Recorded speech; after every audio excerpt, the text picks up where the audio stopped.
Oke, baiklah. Assalamualaikum warahmatullahi wabarakatuh. Perkenalkan, saya Ari Irwanto dengan NIM 2314 010939. Nah, jadi pada kali ini saya akan membacakan dan menafsirkan yaitu surah Al-A'raf ayat 90 sampai ayat 94. Oke, yang pertama saya akan membacakan surah terlebih dahulu. A'udzu billahi minasyaitonir rajim.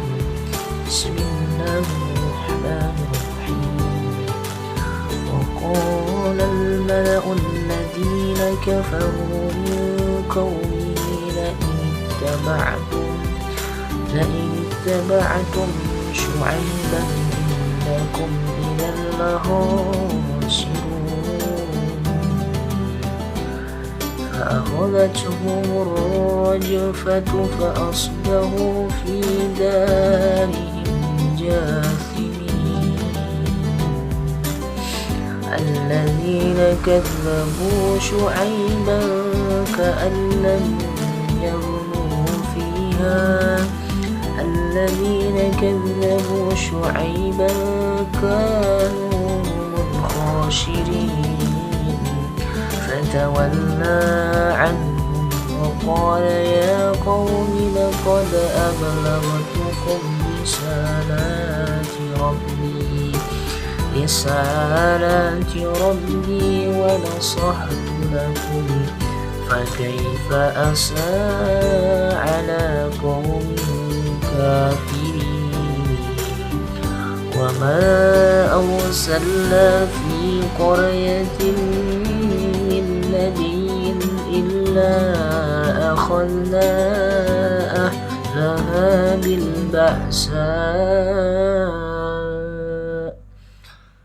أهلها بالبأساء والضراء لعلهم يضرعون. Sadaqallahul Alim. Yang mana terjemahan dari ayat ini yang pertama ayat 90 yaitu, dan kamu pemuka-pemuka dari kaum Syuaib yang kafir berkata kepada sesamanya, sesungguhnya jika kamu mengikuti Syuaib tentu kamu menjadi orang-orang yang merugi. Kemudian ayat 91, lalu datanglah gempa menimpa mereka dan mereka pun mati bergelimpangan di dalam reruntuhan rumah mereka. Ayat 92, orang-orang yang mendustakan Syuaib seakan-akan mereka belum pernah tinggal di negeri itu. Mereka yang mendustakan Syuaib itulah orang-orang yang rugi. Kemudian ayat 93, maka Syuaib meninggalkan mereka seraya berkata, wahai kaumku, sesungguhnya aku telah menyampaikan amanat Tuhanku kepadamu dan aku telah menasihati kamu, maka bagaimana aku akan bersedih hati terhadap orang-orang kafir. Kemudian ayat 94, dan kami tidak mengutus seorang nabi pun kepada suatu negeri lalu penduduknya mendustakan nabi itu, melainkan kami timpakan kepada mereka kesempitan dan penderitaan agar mereka tunduk dengan merendahkan diri mereka. Sadaqallahul Azim.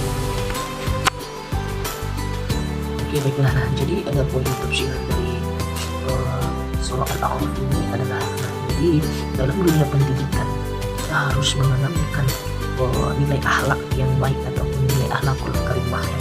Kemudian kita juga harus menanamkan sikap tanggung jawab dan interaksi sosial yang baik. Nah, jadi ayat ini diangkat itu mengenai tentang isu-isu tentang kecurangan dalam perdagangan yang terjadi di zaman Nabi Muhammad SAW. Nah, jadi seorang itu tidak boleh melakukan kecurangan dalam berdagang, maka harus kita tekankan kepada peserta didik bahwasanya hal tersebut tidak diperbolehkan. Kemudian ayat ini juga menekankan di dalam dunia pendidikan ya harus mencerminkan akhlakul karimah yang baik.